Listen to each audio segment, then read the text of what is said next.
This is Inside the Wolf's Den, an entrepreneurial journey with Shawn and Joni Wolfswinkle.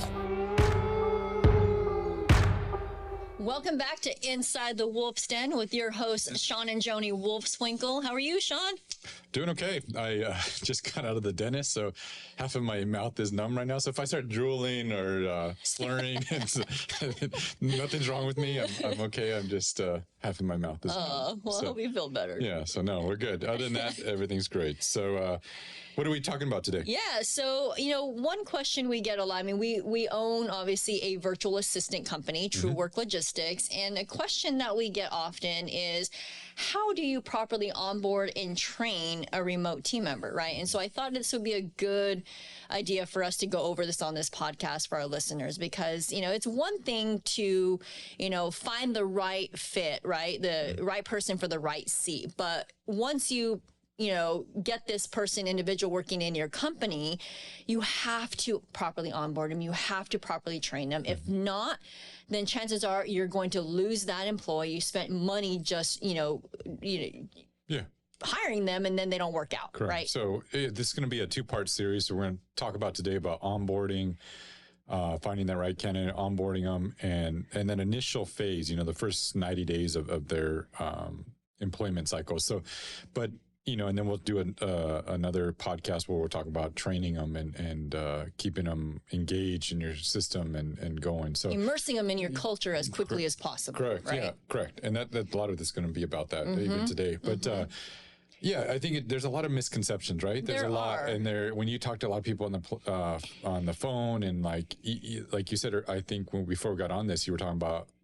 A lot of people think that a virtual assistant or a remote team member is a plug and play. Plug and play. They think that, and think about this, guys. When you hire an in-house employee, right, they're not plug and play. Right? You're going to have to spend time with them.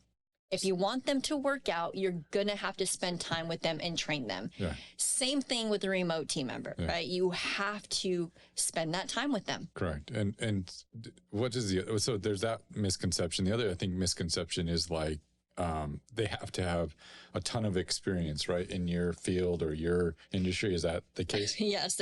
That's probably the second question I get is, I want somebody that has years of experience in whatever, maybe it's property management or, marketing, whatever, right? And guys, again, we're looking for the skill set needed for that position, for that role, right? Because think about it, a lot of times if they have experience, why wouldn't they be working somewhere else? And a lot of times they come with bad habits to begin with. So then you're trying to, recreate and change somebody that maybe can't be changed, right? And so it's a lot better to mold somebody that has the skill set needed to be able to do that role. Why do you think they feel that it's a plug and play? Like why? Because somebody's remote, or is it because when they hire a company to staff? I'm wondering if it's because, like, I don't know, when we hire, like we've used staffing agencies in the US before.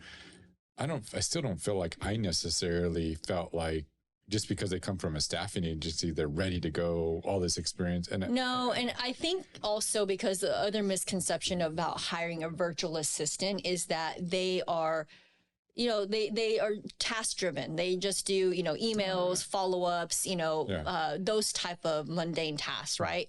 But anymore today, that's not the case. You can find global talent anywhere. And so all those misconceptions kind of is the reason why they think that they're plug and play. Yeah. So, obviously our company, we're going to speak for True Work Logistics. We can't speak for everybody. And if you use something like Upwork or one of the other companies that are out there that just provide the labor and they're more of a payment platform for global employees. Everybody's going to need training and proper onboarding. Right. So for our company, yes, we do train them for 2 weeks in your field and whether it be customer service, phone etiquette, some software, especially in the property management space or in the service industry, service tie-in, those kind of, we're going to train them on that for a couple of weeks, but you still are going to have to properly onboard them like you would if they were in your office. Like I don't understand. Like if you hired somebody in the U.S. and you brought them into office, you're not going to be like, here's your computer, get to work. I mean, you're gonna. And some people operate that way, but I mean, let's hear how that goes, right? But it doesn't go very well. No, you're going to show them around. You're going to introduce them to the other staff they're going to work with. You're going their first day. You're going to, set them up on the softwares. You're going to get them trained on the softwares, and then you as a company have a certain way of doing things. Yes. And so you're going to have to spend at least 2 weeks training them. So even though we could train them for a couple of weeks, they should spend another couple of weeks with you as well training, right? 100%. And I think, a lot of people, business owners also don't realize, like, when should the onboarding process start, right? Yeah, before they even start. Exactly. So, really, at the time that they accept that job offer is when the onboarding should start. and I think we should just speak to that. Hiring, onboarding, and training should be a lot larger portion of the manager's or the business owner's time than I think we get so busy in the month, the day-to-day operations of thing. If you really want it to work, you need to figure out who in your office is going to do all this, or if you're doing it, you need to allocate a bigger portion, I think, than you currently are towards, number one, hiring. So you should spend a ton of time on the job ad, the interview process, the phone interviews, the in-person training, and if it's a virtual assistant, then you should spend a ton of time working with the company you're working with, or if you're doing it direct, but spending a lot of time on Zoom calls, interviewing, taking the time to properly make sure they're the right culture fit, the right person 100%. For the right seat. And then once you've hired them and you've made an offer and they've accepted and you're moving forward, okay, now the real work starts, because then we're going to get into how to set them up to where they feel like they're really a part of the team, your culture, to onboarding them, to training them, and all that. So we have, if you're available, like, I highly recommend you rewatch this. If you're just listening, rewatch it on YouTube, because we're going to show you real quick our onboarding and process and the tasks that go along with that, and kind of go through it. I think it's it starts before they start, and then all the way to 90 days. Yeah, and I will say, like, now that you're seeing this also, right, it's a lot easier to start when you're a smaller company, because as you grow in scale, putting these processes in place for your managers, I can tell you, it was difficult for us. I mean, there was times where, we hired somebody and then gave them off to the managers, and the managers had no clue how to onboard or train them, right? And then they come to us and say, oh my God, like, this person isn't going to work out. And then we ask them, well, why isn't this person going to work out? Well, because they didn't properly onboard and train them. Right. And so then there's a couple times where we had them go back. Don't assume that your managers, there's sometimes you promote people because they're so talented, but they've never managed people. And then you promote it to a manager position, but they've never managed people. So they don't really know, how to do it properly, how to do reviews, and so they don't assume that they know how to do all this stuff. So have either a process in place to do it, and do the first couple with them to really get them. That's key right there. Have a process in place and do it with them, so everybody's speaking the same language. And then to answer or go back to what you were talking about too, is like, we've also built into our onboarding phase, there's a review that they receive, that the employee gets to review the manager as well. Like, how was the onboarding? How was my training? All that, so you can make sure that, because you might think you're doing a great job, but they're not retaining any of it. So, like, 100%. There's some feedback that's got to go be both ways. So we use Lead Simple as our operations task management, but you can use any task management software that can do this. But so like we've talked about, you got to build a process. You got to have it for your managers. And so it happens automatically. So even when you hire a US based or a remote team member, or even when you contract through a company like True Work Logistics or TWL, you got to have this process built in. So once you've selected it, you've gone through your interviews, you've selected a candidate, you've made the offer. This is where it gets started. We get started. So it's going to be hard to see. I know that if you're watching on YouTube, if you're just listening, I'm going to walk you through some of the steps and how we built it. If you want a copy of our processes or the tasks, I can send that to you. So you can just email info@insidethewolfsden.com, and we'll send that to you. So but really the process starts before they're ever hired, right? And then we talked about that just a minute ago. So once we know we selected them, we start this process within our task management software, and there's 21 steps before they even start day one. So, you know, it's since we have multiple companies and we use the same software for all our companies, we first had to decide, okay, which company are they being hired for? Because that's going to dictate what's going to happen later down the road. Enter their hire information, create an offer letter, send the offer letter, check references, check background. So everything's built into this so that you know what to do. The manager knows what to do as they're hiring. And it built in each one of these tasks is how to actually do that, how to check their background, and it's all synced in it. Confirm their start date. We send to the candidate a personalized video from Joni and I welcoming them to the company. So I think you need to think about these things. And I'm not saying we're the only ones that do this or we're like special. There's probably a lot of companies do, but we didn't do this at one time. And I think it makes a difference. It makes a huge difference. So they get a video from Joni and I, welcome them to the team, welcome them to our company, that, you know, we're excited about them coming on board, what to expect, all that. And it's a nice customized video to them before they ever start. So because think about it, like put yourself in their shoes.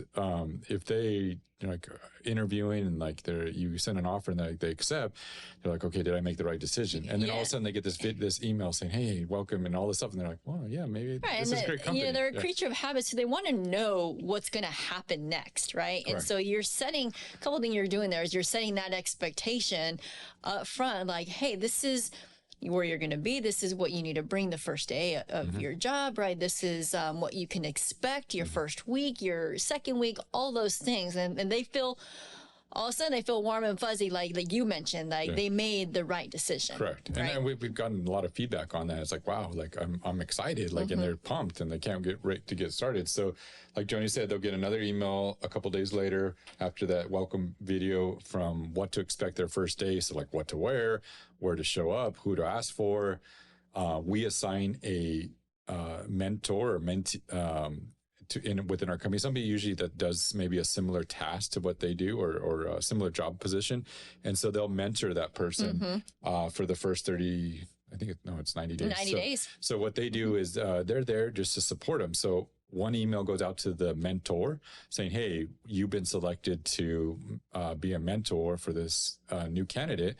And here's what and it lays out everything of what their job, what that role responsibility is. It's like take them out to lunch on their first day. If it's virtual, you have lunch with them, right? Have our lunch virtually, but welcome to the team, introduce them to everybody, you know, check in on them at a certain sequence, you know, just to make sure that, and make them just feel welcome. If they're struggling with something, help them, you know. Yeah, because they might, and why we do that also is you know, whoever's training them, they might feel shy to, you know, come to that person. But if they have the mentor, they can say, hey, like this might be, you know, a question for a mentor or just help support. Sometimes people don't want to go to their manager, their boss for certain questions, but they'll go to a colleague or somebody so it works really well. But so it'll say in there who their mentor is and their name and their email and their phone, so that if they need to call them or reach out. Then we send a personalized email that says, hey, we want to get to know you better. This is all before they've still started. And it's a sheet that they can fill out. And we do this with remote team members and they love it. So it's like, what's your favorite candy? Do you have a nickname that people call you? How do you like to, how do you like to be called? So like sometimes people have like nicknames, or they're Michael. Do they like to be called Mike or Michael or, you know, and so like you get to know the person. They feel it's like, okay, these people really care about me. It's not, and so like they fill all that out ahead of time, all their job paperwork they're going to need on their first day and what they need to bring in that first day is all outlined in there. And I think that's it on before they start. But so it kind of lays out the whole process. Yeah, and I want to point out that it doesn't matter if it's a remote team member or if it's an in-house employee. Your processes should be the same for both, right? Yeah, except you physically. Well, obviously, yes, but yeah. So other than touring them around the office, they can skip that and task. Taking them physically to lunch, but you have them, you know, you can for have lunch, a virtual lunch, for sure, and just chat and get to know them on a personal level and all that. Yeah. So then once they start week one, and before they start is you the manager has to create their first couple weeks training. So like, number one, get them on all the softwares ahead of time, get their email, send their to IT to get them all set up. All that's in this task. And what's really cool is that these tasks go to the manager, ahead of time as a reminder. Yeah. Hey, like your new employee is going to be starting on this date. These are the tasks that you need to be completed by the time they start, right? And so it's just a reminder, because everybody forgets. I mean, everybody has a lot of things going on, right? But it reminds them that, hey, you need to take this time to create this, because your new employee is going to be starting. And one of the big things is before they start is the manager will receive an outline of how to create a training schedule for the new employee. So it's an outline for them and helps them walk them through filling that out and building it so that this person is really properly trained on and so before day one, their outline's already ready. Right. It's ready to go. They have a clear, here's what to expect hour by hour for the first week, every day. And then once they start in week one, there's going to be, introducing them to their staff, touring, answering immediate questions that maybe the employee has some more questions or job requirements, whatever, the first day. So you go through those with them, collect all their HR paperwork, all that. We do an onboarding PowerPoint presentation. So Brett usually does that in the company. And so what it does is it goes over who is the ownership, everything behind like whatever company it is. Yeah. But so like, and your core values, right? We go to core values, our mission statement, our purpose. It goes over the companies and entities that we are all affiliated with or here. It goes over you and I, it goes over the podcast. It goes over like what we really signify, what the outreach, the people that we support in our community, the different charities we support. Right. So they know why they're doing all this. And what you're doing there also is you're quickly immersing them into your culture, right? Because you want them to get that culture, like who we are as a culture, right? A company and a culture. And that's how you're doing it quickly. And really it goes back again to those core values, because in every meeting we start with the core values. And then we start their first day with going over the core values and our purpose and our mission. Introduce them to the mentor, review their first week of training, and then they start training and going off. But what's cool, also what's built in, there's 21 steps just in the first week as well, the task. A lot of it's going to be just getting feedback. So at the end of that first day, it's just getting feedback. Getting with them and just saying, hey, how was your first day? Any questions? Any concerns? And that right there is key. I think that's where we failed at this as well, but a lot of entrepreneurs fail at the feedback portion, right? Like it's constantly like, how are you doing? How are you feeling? What can we do better? Like, what do you need help with? Right. And I think it's a lot easier when they're in the office for you to just walk down to the office and do that.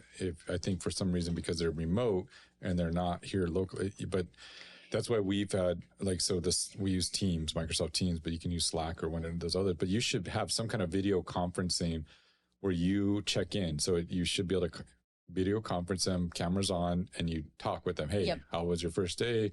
Any questions? Any concerns? Any softwares? Anything you need to talk and go over that. And, and it's almost daily that they're being checked on, even though they might be training with other team members. You as a manager need to come in and and designate a time for that too, because again, we get busy, right? Things happen, fires you have to put out. But even for me, I still do this to this day, where I will meet with my remote team first thing in the morning, very first thing, 15 minutes, just to kind of get, okay, like what stucks are you going through? What are your priorities for the day, right? Designate a time for them. I tell that to all my clients as well that are hiring remote team members, like just designate a time so you have that spot. Yeah. And then we have our first month. So if you want to click on that, it goes over, again, there's 7 tasks in here. So it's having informal check-ins with the new employee. Again, we're constantly soliciting feedback. One thing that the manager also does is ask for the peers feedback. So not only are we asking feedback from the employee that we hired or the remote team member, And there's a review form that both sides fill out, the manager and the employee, and it's going to rate they're going to rate each other. So that's not only is you rating the employee and getting feedback, but the employee is rating the manager and how well they did on that first month, that first 30 days, and how did they do training and how did they do onboarding, and is there anything, and it just helps clear the air and start everybody off on the right step.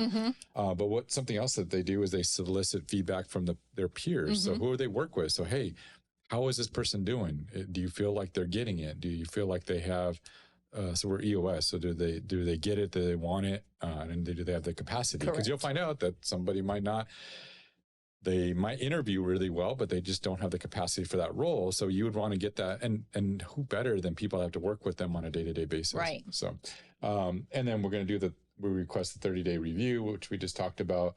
And then, that kicks off the 90 days. And so then it kicks them off in a 90-day sequence where we're just every 30 days, they're having a review. So at the 60-day, they're having a review.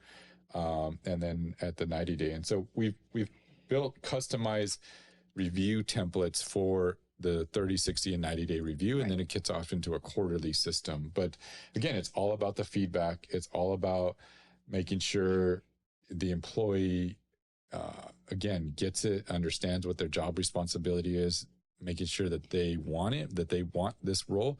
You'll find out some people say, hey, this isn't what I expected. This isn't what I wanted. And it happens. But I mean, if you do the 30, 60, 90-day reviews, at the end of that, you will have a good idea if this person is going to be, if they're going to work out long-term. Yeah. Right.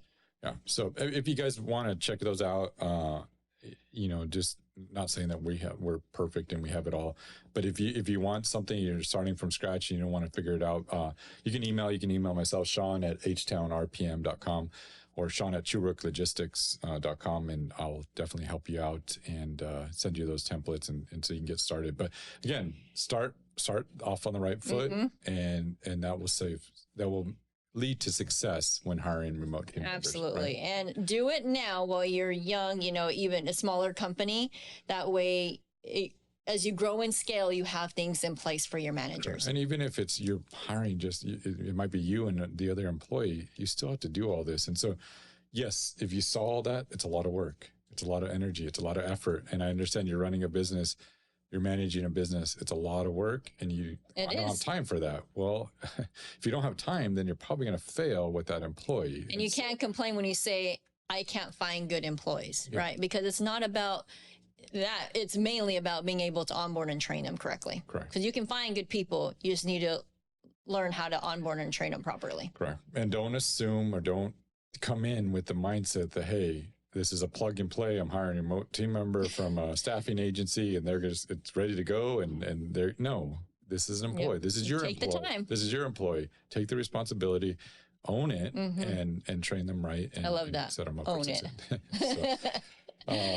That's why you're the salesperson, and I just tell them you need to own it.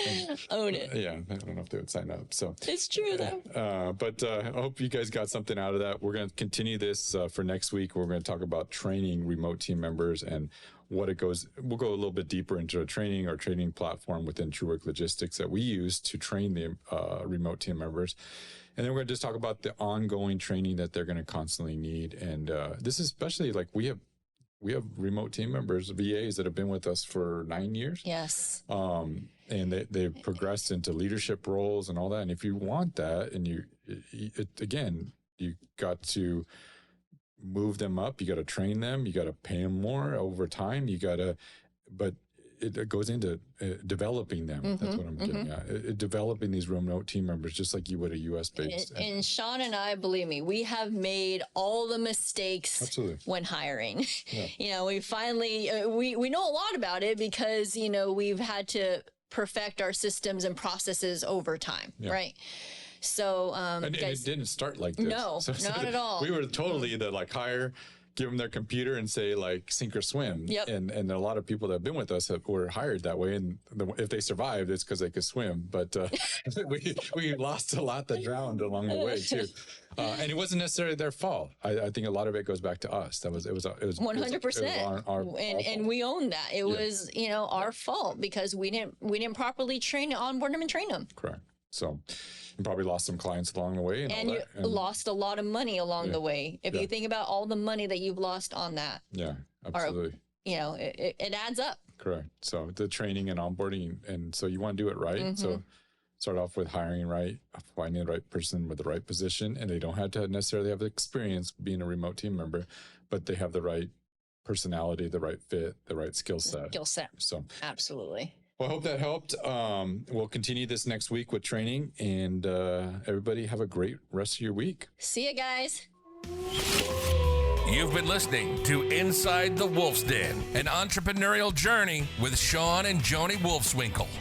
Tons of entrepreneurial podcasts are out there talking. But Joni and Shawn are living it every single day. Their portfolio now includes many franchises and medium-sized businesses. We talk about the trials and motivators of successfully running a business. Join us again soon for another podcast. But until then, reach out on the website at InsideTheWolfsDen.com, on Facebook at Inside the Wolf's Den, on Instagram at Inside the Wolf Den. We'll see you again soon. This is Inside the Wolf's Den. We'll see you next time.